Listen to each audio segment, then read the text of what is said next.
Let me introduce myself. I am Dr. Muthukumar Valleshami, PEDS and PEDS Critical Care Board Certified in United States. I am speaking on behalf of American Medicine and KSP Health. It's our privilege to have with us today Dr. Rajesh Bajaj, a renowned expert in this field, mental wellness, psychology, and internal medicine. With years of experience helping people manage stress and anxiety, he brings deep insights into today's topic, overcoming the habit of worrying. This will be an interactive session, so feel free to ask your question in the chat or during the question and answer session. Without further ado, let's give warm virtual welcome to Dr. Bajaj. A good day to all, and thank you for your warm welcome, Dr. Muthukumar. And we have done this topic earlier of worrying and the art of worrying. I would call it the art of worrying. We have perfected the art of worrying as we see it, all of us. It's become a habit. And just by saying the word habit, we know that worrying has become an unconscious phenomenon, not in the realm of our awareness. It's so automatic to us that it takes our attention away from what we are doing or what we wish to do and ruminate over certain things, especially those things that are seeking closure, seeking something that, of a solution from us, mostly emotional and sometimes cognitive.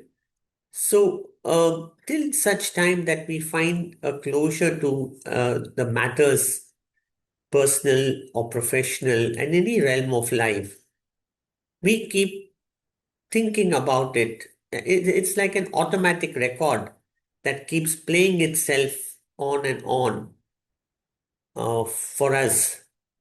And most of the time, we realize that on a day to day basis, 90% of the thoughts and feelings are identical. It seems as if we keep reliving the past most of the time. And we feel that we have become enslaved to it. It has such a powerful hold on it, on us. And this happens because we do not pay enough attention to it. Now, this may be surprising. No, no, we are always attentive, we are always conscious, we are always aware. And then, if we were really conscious and aware and remembering ourselves most of the time, we would not allow this phenomena called worrying to rule us, to take us prisoners. And yet, most of the time, we have already entered into this phenomena called worrying before we even realize it. I'm sure all of us have gone through this experience of worrying. As I had said last week, that it is mostly our memories and our imaginations that take up most of our time, of waking time. Either we are ruminating on something that happened earlier, or we are trying to imagine an unknown future, all in an attempt to feel secure, safe, and sometimes to steal some moments of happiness also. And the one way which we had looked into last week, where we could free ourselves from this habit called worrying, was to increase the power of awareness by building up the muscle of attention. Now, attention means conscious attention, where we keep ourselves in the present moment, in the here and now, and not allow our attention to be dragged into the past or into an unknown future. We have also realized many a times that when we stay focused in the present moment, our minds tend to become quieter, less turbulent, and more peaceful. But those moments are so fleeting and so few that we tend to miss the import of what has happened to us. We fail to realize that those moments where we had been acutely alert and attentive to the moment at hand was the reason behind which that temporary peace of mind was revealed to us. So the trick is to now bring about conscious efforts to bring in more of those moments of alert attentiveness to the present moment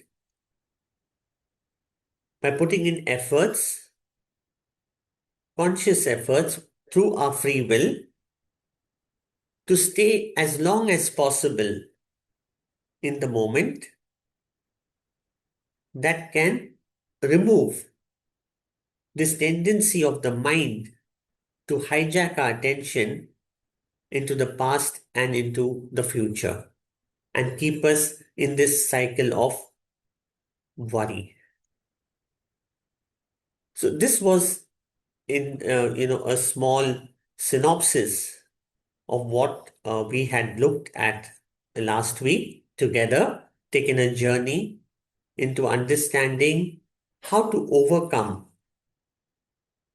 this worrying tendencies and habits, because we know that one common thing about worrying is that we end up having unpleasant sensations in our bodies most of the time, unpleasant emotions, feelings, the sensations, the feelings, the emotions, and also the pattern of thinking. All of it is not very productive to us and keeps us in this state, which is not ever going to be beneficial to us, ever. So it is worth the while to learn of the techniques that help us have conscious attention, keep control over it, shine that searchlight of attention to matters at hand, and overcome the power of worry. So, with this small synopsis, I invite questions and let us, together deliberate further on this topic and seek solutions. What Yes. is conscious attention means and how to develop it? Ah. So, what does it mean to be consciously attentive? The fact that we say we are conscious is actually a misnomer for most of us, because conscious being is one who is always aware of oneself. We call that self awareness, which means as of now, in this particular moment, which is, of course, hard to define because as we think of a moment, that moment has already passed and the next moment has come in. But at least, can we pay attention, choiceless attention, I would say, to what is in front of us right now? What is it that we are seeing? What is it that we are sensing? what is it that we are feeling in this current moment. It's a kind of being totally awake to the particular moment. The word that we use usually, consciousness, we assign it to a term where we feel a person is up and about, moving, responding. Yes, externally he is conscious, which is why there is a response to a stimuli. But what about the inner world? Is he conscious in the to the inner world of his?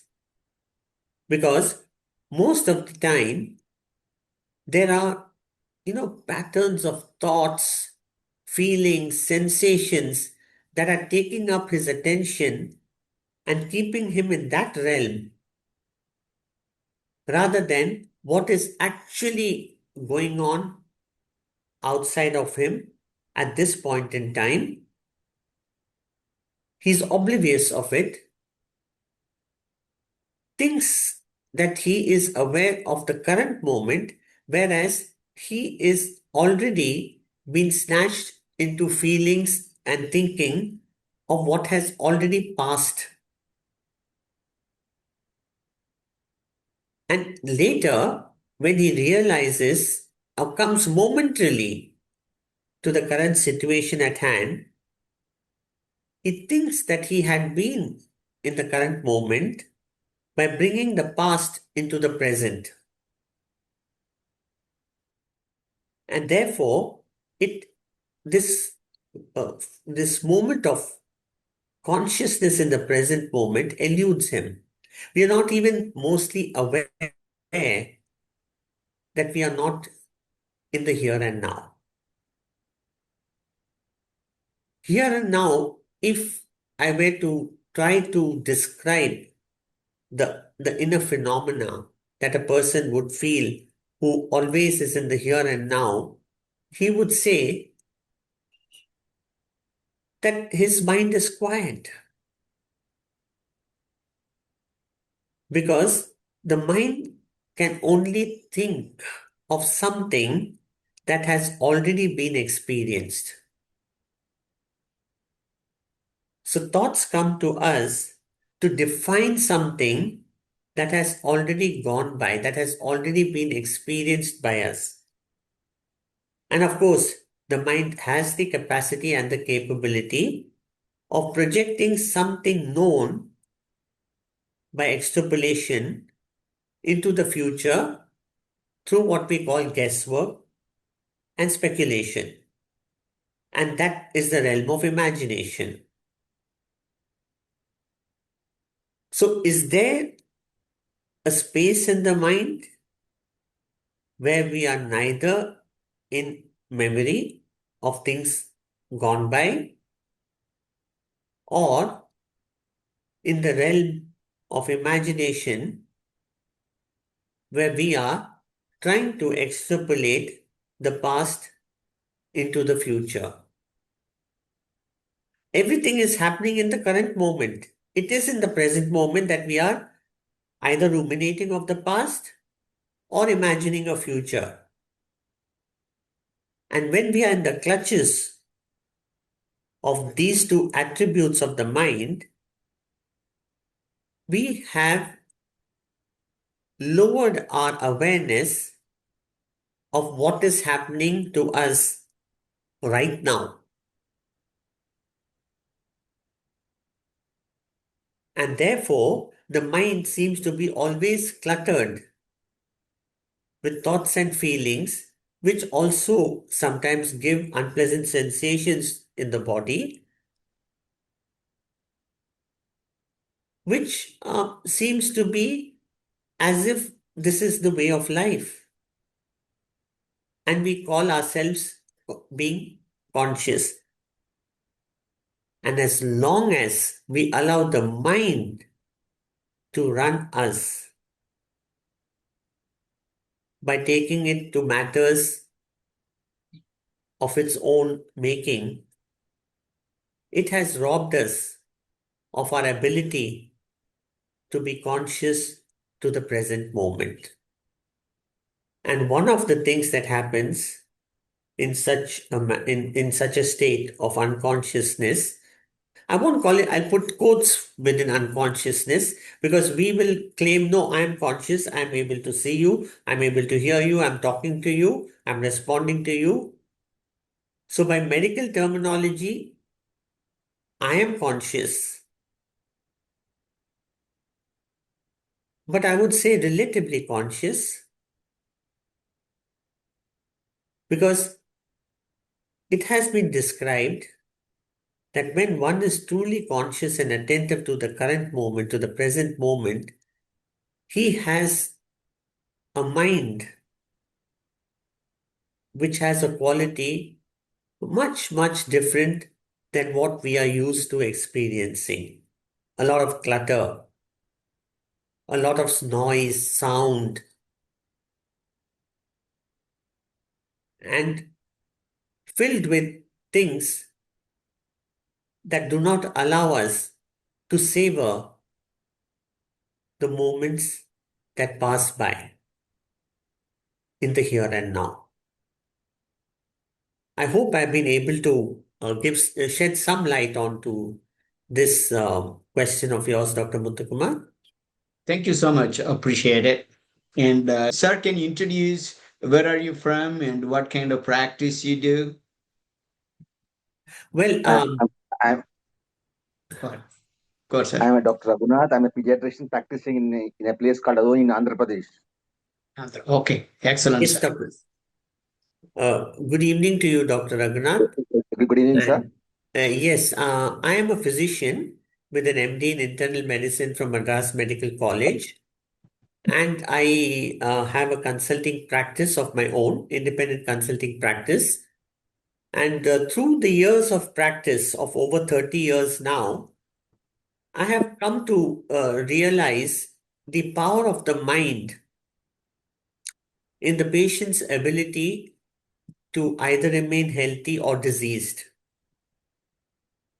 And when I learned that the mind can be a very important tool in keeping a patient healthy and free from disease, I did a lot of self-study in the workings of the mind, in trying to understand how our mind rules us. It came from the very simple question we ask all our patients: how are you feeling today? You see, that made me think that our state of health is all about a state of feeling. That means we feel and sense our bodies in our mind. And I can support this statement by saying that when we are in deep sleep at night, we are not aware or conscious of our bodies. It's only when we get into the waking state that we become conscious of our body. So the mind, in fact, again within quotes, is carrying our bodies and therefore has a big role in determining whether it will stay healthy or diseased. And then this led me into a lot of, it's more like, I won't say it's necessarily psychology, because the study of psychology is a vast, sphere of its own. I went into study of the mind, of course, which will include psychology, but even philosophy. And I was amazed to hear the, experiences of some great personalities who have also done a lot of study to understand what this mind is and how that determines our quality of life. It's not only about the state of health but it's also about how we experience our life. What are those factors that contribute to some of us remaining optimistic, happy, joyful most of the time? I won't say all of the time. And what are those factors that contribute to people remaining morose, depressed, you know? So, this way, one thing led to the other, and the self study of the mind continued.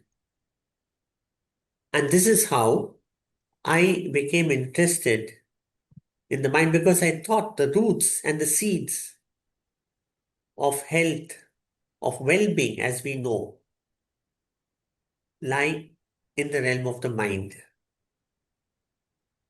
And if we can unlock the secrets of how our minds work, we could probably help people maintain a semblance of balance in not only bodily health, but also in mental and emotional health. And ultimately, pass our lives with a decent quality, worthwhile remembering in the later years of our lives.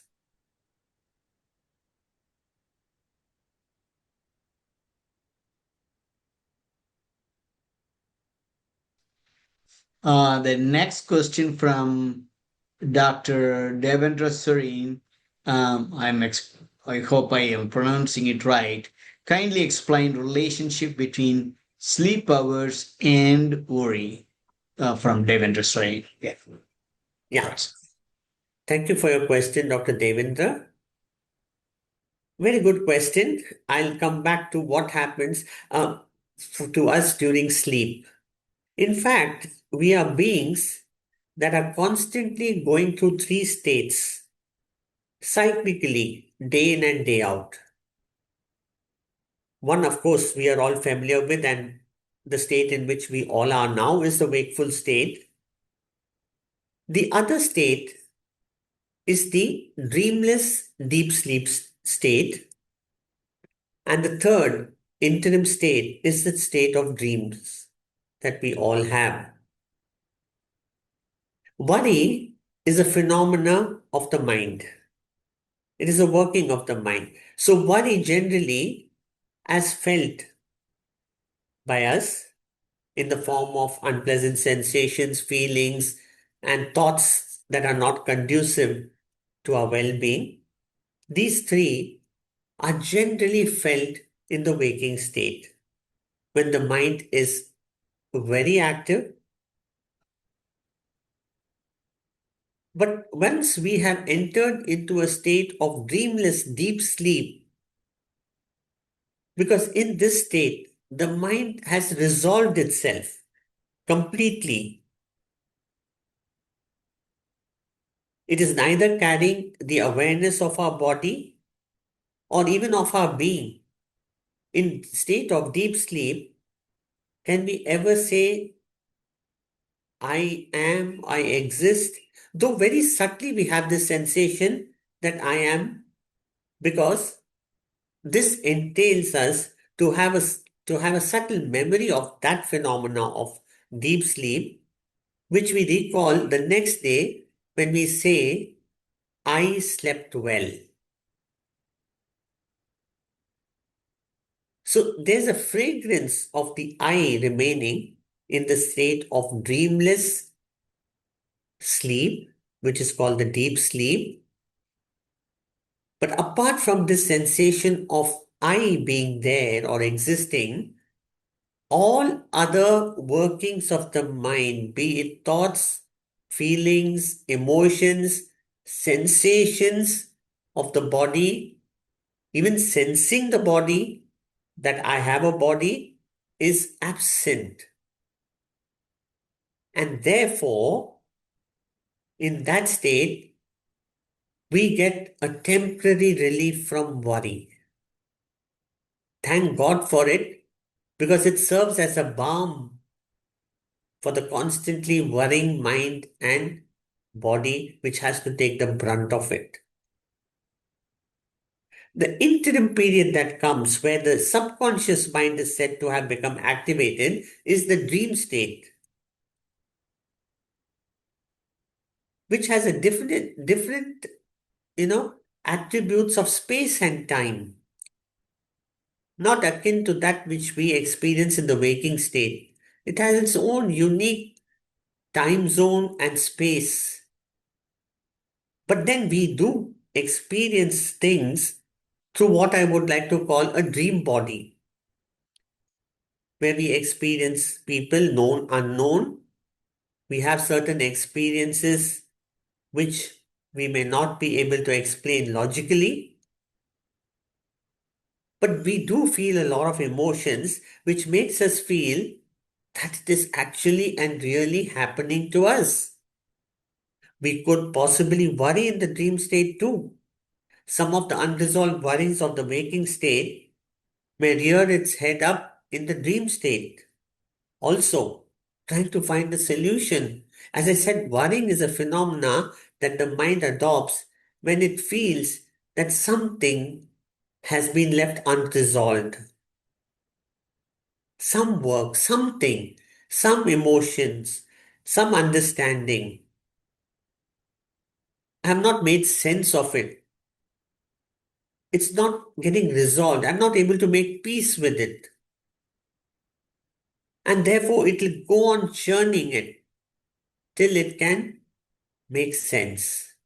We may have heard, some of us, because we are all science students, that the one who discovered the structure of benzene, an organic chemical, an organic molecule, sorry, it has six carbon atoms. And the chemists that were breaking their heads about how they could align these six carbon atoms with six hydrogen atoms together in such a way that the valencies are well met for both these atoms, carbon and hydrogen, could not, you know, come up with a structure that could satisfy the valencies of carbon and hydrogen.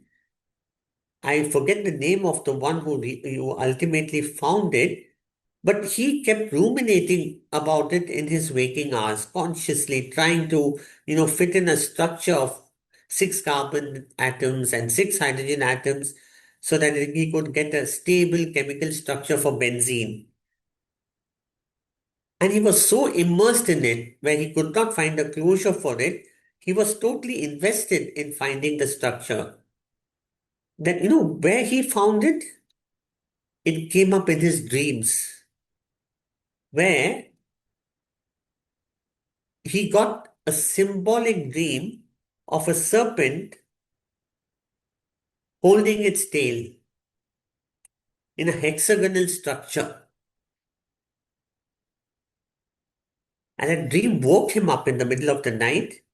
He got up, drew a hexagonal structure, and lo and behold, he found that he had found the stable chemical formula for benzene if the six carbon atoms along with its hydrogen atom were placed in a hexagonal structure. And lo and behold, the formula for drawing the benzene ring was discovered. This is what happens to all of us. At least that was something which was productive to him because he was, day in and day out only thinking of this challenge. It was unresolved for him. He wanted to find a closure, and the dream gave him a closure, a clue, which he then used. See, that was an irrational thing, a snake holding on to its tail. That's irrational. But the way he made meaning of that symbol, which was irrational, into something rational in the waking state helped him to solve that problem. So worrying, the short or long and short of it is, worrying is something that we will face when the mind is active and present. And of the three states that we cyclically go through day to day in our lives, the two states, one the waking and the other the dream, are these two states in which worrying will be our constant companion. But we will be free of worry when the mind is completely dissolved in the dreamless deep sleep state. I hope I've been able to answer this question, sir. Dr. Devendra?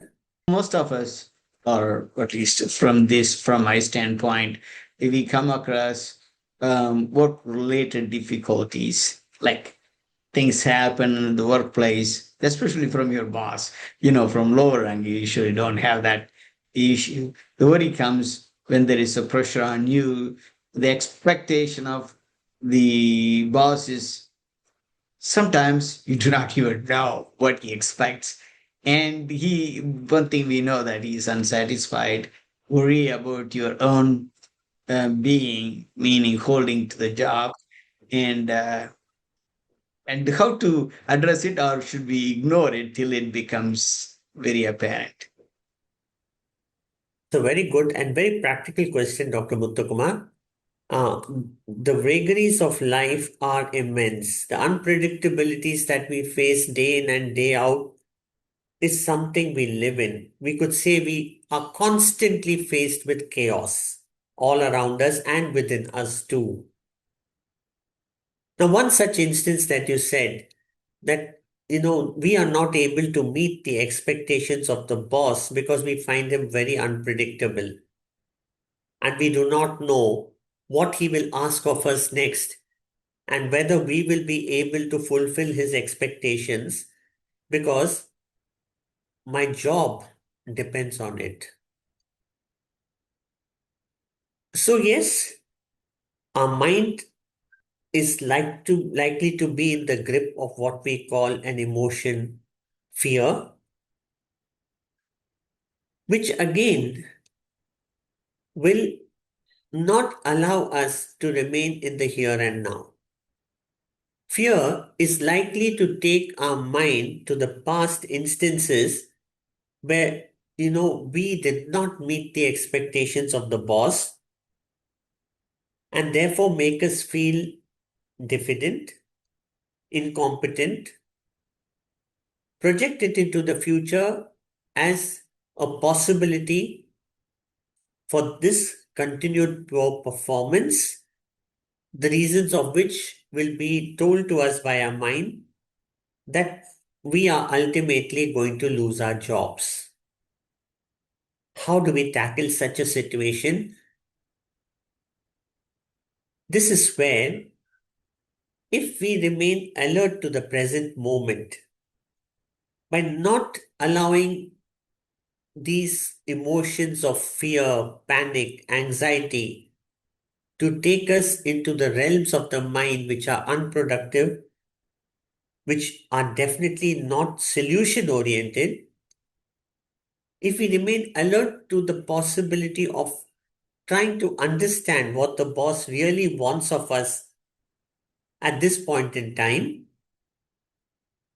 of clarifying with the boss as to what he means when he gives us certain instructions, getting a clarity from it, and then going across and completing the task, we are more likely to succeed.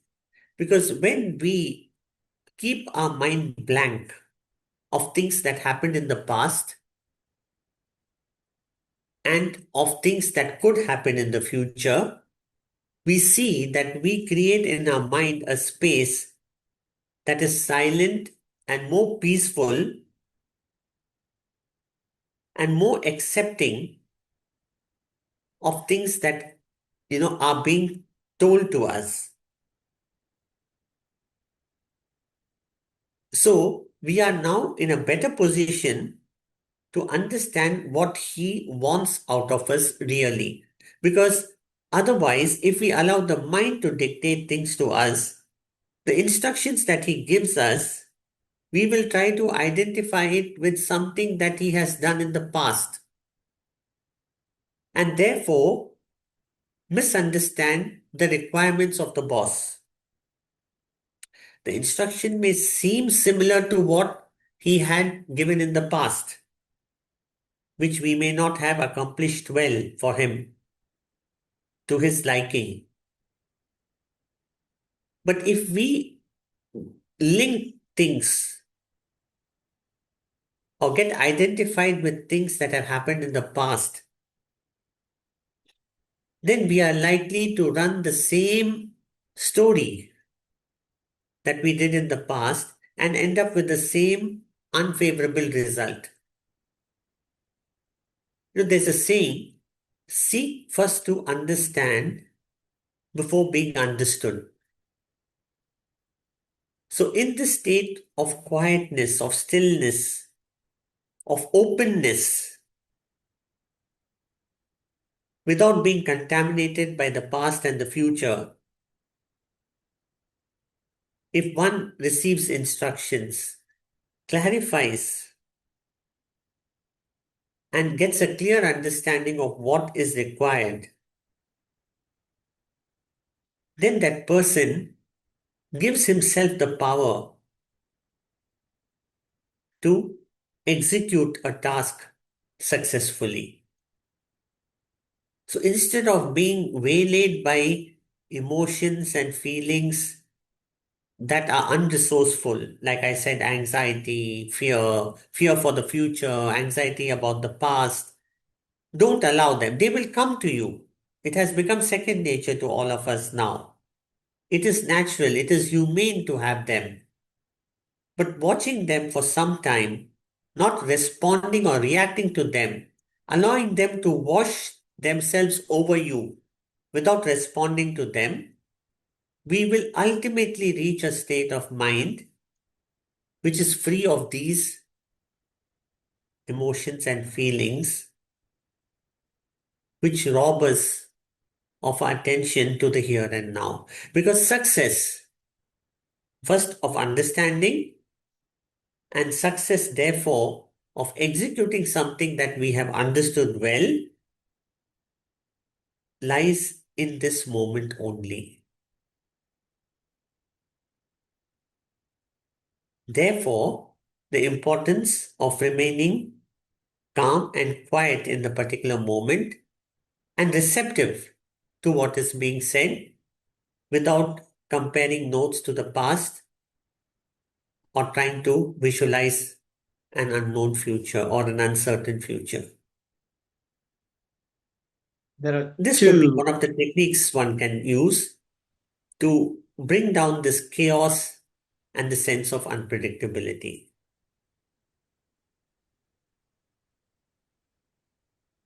Because our inner world is nothing but a reflection of the outer world. So if we face chaos and unpredictability within, be sure that we are projecting the same to our outside world. Therefore, we have to begin somewhere, and the beginning is within, not without. Because it may be hard for me to control somebody else, but it is easier for me to control myself. I can't control my boss, his ways, his personality, his style of working, but I can adapt to it. And if I have to adapt to it, I have to seize control of the ways in which I perceive, think, feel, and therefore act. I hope I've been able to shed some light on this. Yes. His question is hallucination I'm and suicidal will be taken as a dream or conscious. Beg your pardon, could you please tell me? I could not hear it clearly. Hallucination and suicidal will be taken as a dream or conscious state. I see. Yeah. Now, it is important for us to know about these states in the wakeful state because we could do more harm to ourselves if we are under the grip of these two states in the wakeful state. A dream state may come and pass, and we may also not have a memory of it.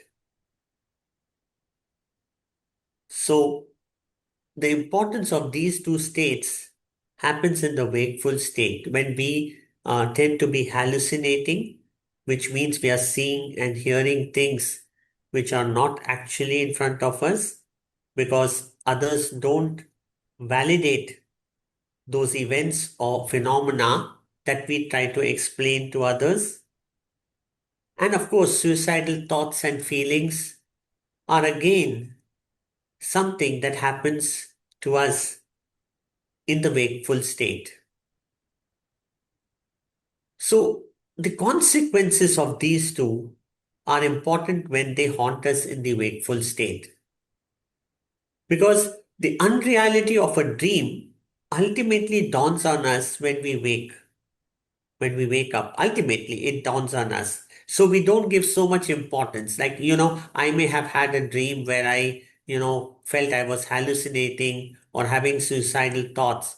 But the moment I wake up, I realize this phenomena called dream, which I then label was not real. Okay, it was a dream. And I can easily overcome it in the wakeful state and be done with it. So it's not so harmful. But in the wakeful state, which seems to be my real state, because there's a sense of continuity in the wakeful state. I remember what happened yesterday. I remember the unfinished business of yesterday, which I have to continue to complete either today or tomorrow. The difference between the dream and the wakeful state is this sense of logical continuity that we face in our wakeful state, which is absent in the dream state. We may have some dream today, and a totally different dream tomorrow, and there may be no logical connection between the two. But if we continue to have hallucinating thoughts and experiences and suicidal thoughts and feelings day in and day out, supported by memory of it, then it becomes more important that we pay attention to it and help the person overcome it. I think this is what was asked of me, sir. So, myself, Dr. Smith Bansal, I am pediatrician based at Sanam, district Sangrur, Punjab, hometown of present CM of Punjab. And I am also the secretary of IAP Punjab. Awesome. So, actually, I was listening to sir's answer to the previous question. So, it was really insightful. Thank you, sir. So, sir, what I want to what I want to convey, actually, I want to make a comment that actually emotions, low emotions are part of our life, which are going to come, and every person goes through that. So main thing is how to bring up your state at that moment. Situation is like that only. Only your state is matters, and state depends upon the stories which are running your mind. So I use one mind technique. If you permit me, I can share it. Yes, please. So first, become aware. How will you become aware? For that, I use one hourly alarm on my mobile. After every hour, that alarm rings for one. That immediately I become aware. Then I pause and take 2 to 3 deep breaths, 4 to 5 deep breaths. Then I see what I am grateful for now. At this moment, what are things which I can be grateful for, even at this moment. Then I look at the challenges which I am facing at this moment. And how can I leverage out of it? How can I grow out of it? So I can be grateful more for all the other things. Then I visualize it, that result which I am going to get from this. Then I say one affirmation: thank you, God, for each and everything, and for continuously protecting me, keeping me secured, blessing me, taking care of me, supporting me, guiding me, empowering me to live meaningful and fulfilling life with abundance in all areas of life, for myself, for my family, for my team, for my patient, for my clients, all the people around me and the entire world. Thank you. And then I stretch my arms after opening my eyes, stretch my arms and take some 30-second movements, and then I sit again. So this has helped me actually, sir, a lot. Well, so it is now becoming my actually inherent programming. So these are some small things. Actually, sometimes we flow in our emotions along with our emotions. We have to remember that we are not the emotions. Emotions belong to us, but we are not the emotions. Mind belongs to us. Mind is our tool. Mind is not our master. And mind is the worst master and best servant. So we have to understand the mind, then transform the mind, then transcend the mind. So we have to use mind as a tool only. We have to take inputs from it, but have to interpret it from the beyond the mind, your true self, and take decision from that true self, and then again use the mind to implement that. True. So it should be only tools. Mind and body are actually reflectors. What is that we have debated from our true self, and we have to realize all our true self through this body and mind only. Again, thank you, sir, for True. giving me the Thank Okay, you. opportunity to awesome. speak. Can I ask you a quick question?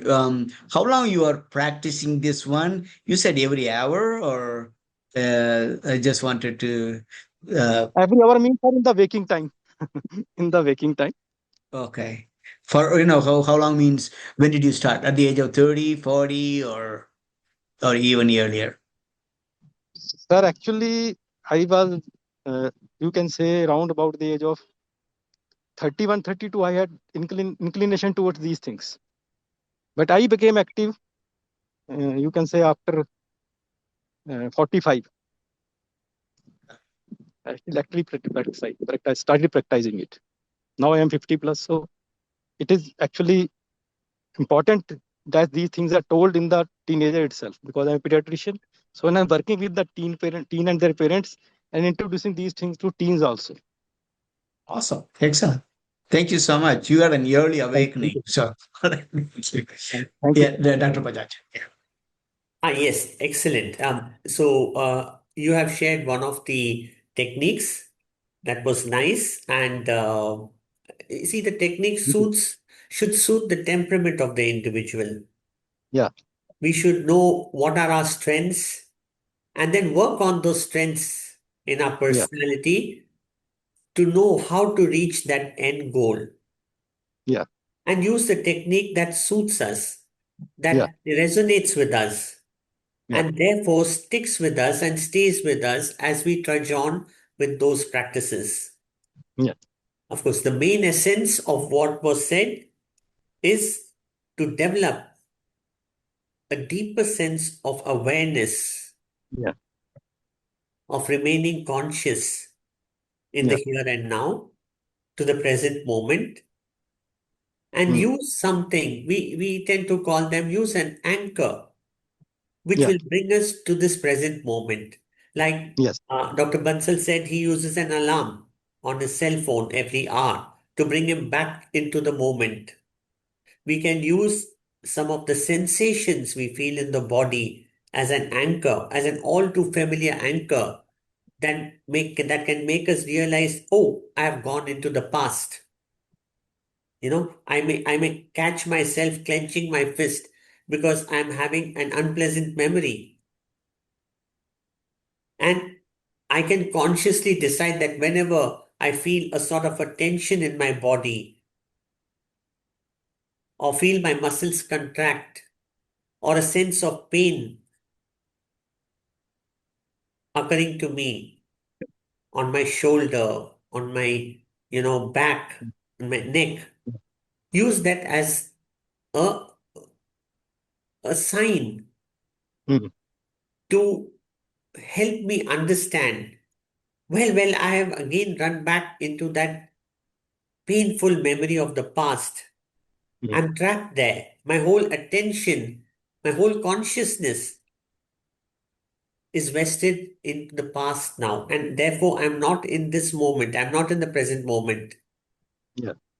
So I can bring my attention back from the past to the present. Yeah. You know? I feel a sort of a flutter in my stomach. I feel palpitation, a sense of anxiety running through me. Let that be an anchor to tell me I have gone into a state of imagination, imagining a horrible future for myself where I will remain unloved,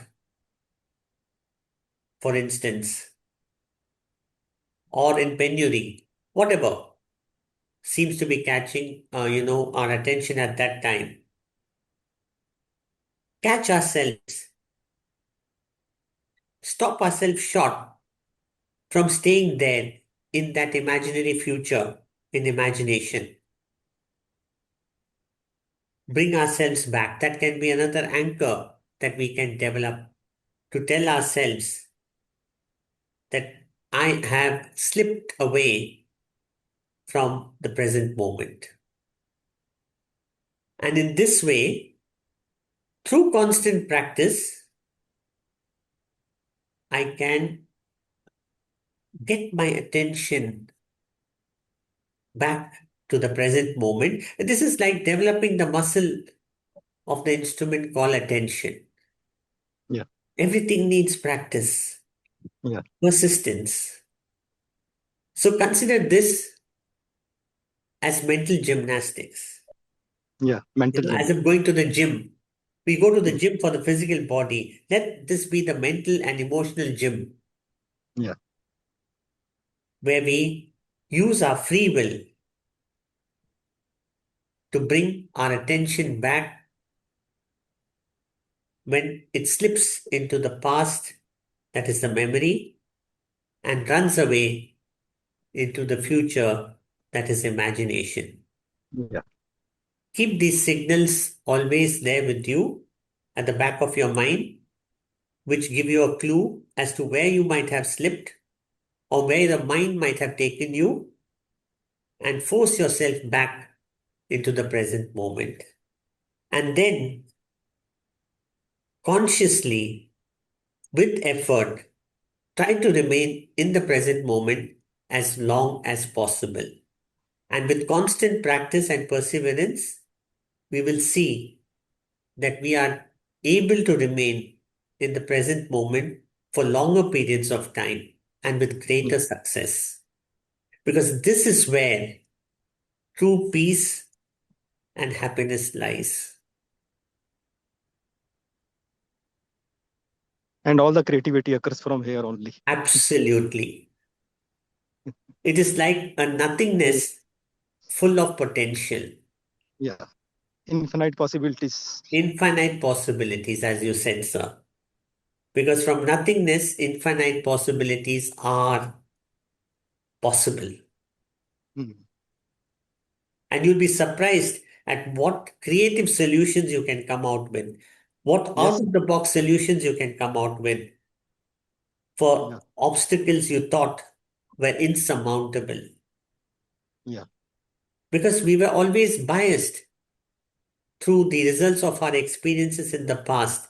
And Yeah. therefore, within that rigid framework, we tried to find solutions Yeah. and found ourselves going in circles Yeah. every day. A solution to an obstacle, creating a new obstacle. But when we are in the here and now, which actually, if you word it as now is NOW and here is HERE. So when you combine these two, NOWHERE, you are in a timeless state of nowhere. Nowhere. And it is in this nowhere, timeless state of nowhere, where there is an immense potential Yeah. for creativity. So actually, when we are in this zone, there is nowhere. We are in no time and And no no space. space. Yes. No space. We We go have beyond come out body. of the framework and clutches of space and time. But that's a little more subtle, a little more profound. I Yeah. think we'll leave that for another session. Yeah. And here it is. I wanted to tell you the advantages of being more and more self-conscious in the moment, alert and attentive to what is in front of us, which Yeah. has its benefits, and especially in curtailing this habit we have got into called worrying. Yeah. Because worrying not only robs us of the quality of life, but it also drains us of our psychic and physical energy. Yeah. See, most of us who are prone to worrying will realize that this constant state of worrying that's happening in the background has exhausted us by midday. We feel as if, we have run a marathon, whereas we have only been at a desk job, Mm. no physical work done, but Yes. we feel as if, you know, we are exhausted, Mm. not only physically but mentally, because worrying has this capacity to drain us of our physical and mental and emotional energy. It's like a leakage we have in our system Yeah. that drains us of this vital force that's given to us every day called energy, with which we can build for ourselves a beautiful life otherwise. Yeah. In Hindi, sir, Habits there is. generally are formed unconsciously, sir. Initially, we do something consciously, but when we repeat it, it has gone into the realms of unconsciousness, which is why we feel helpless to change it. Yeah. Sorry, yes, Dr. Muthukumar. I just wanted to conclude with that. That's why I call worry as a habit which we nurture ourselves and then we fall prey to it also. Yes, Dr. Muthukumar. Okay, thank you so much. Well, Dr. Raghunath had said human beings gets around 70,000 thoughts per day, and most of them are negative thoughts and repetitive thoughts. How to reduce them? That is his question. Yeah, this will be our last question. Thank you. Yes. See, one easy way, since we are short of time, that we can get out of this pattern of thinking the same thoughts that are absolutely non-resourceful, now productive to us, is by, learning the art of watching it without any judgment, which means you know that you are. See, every thought starts with the thought of I. The first thought in everyone's mind before other thoughts follow is the thought of I. It's like, I feel this. I am thinking of this. I am having this sensation. This I am thought or sensation that you have. Try to separate it from the rest of the thoughts.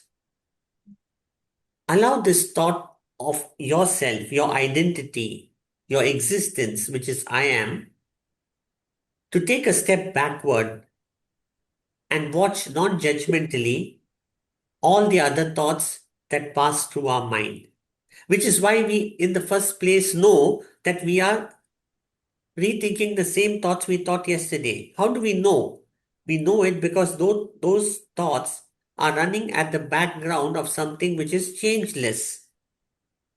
Okay? If both were changing, if I was also changing and the thoughts were also changing, I wouldn't be able to recognize the thought patterns. But the fact that I'm able to recognize a thought pattern is because that thought pattern is running on the background of a changeless thought called I or I am.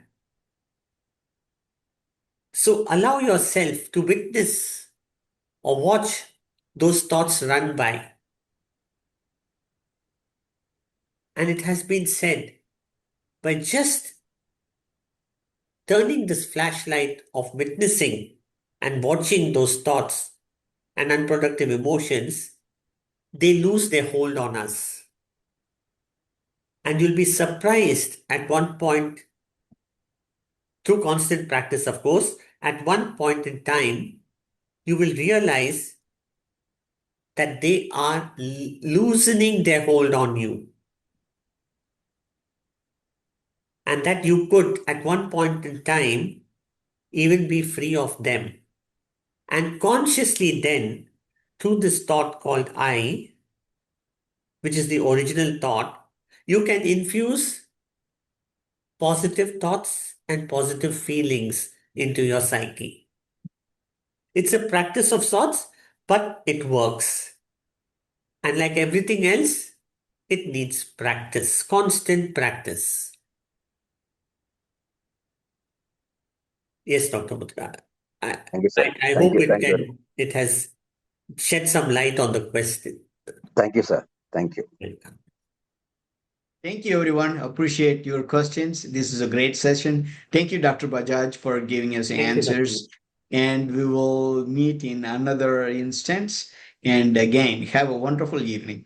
Thank you. Mutra.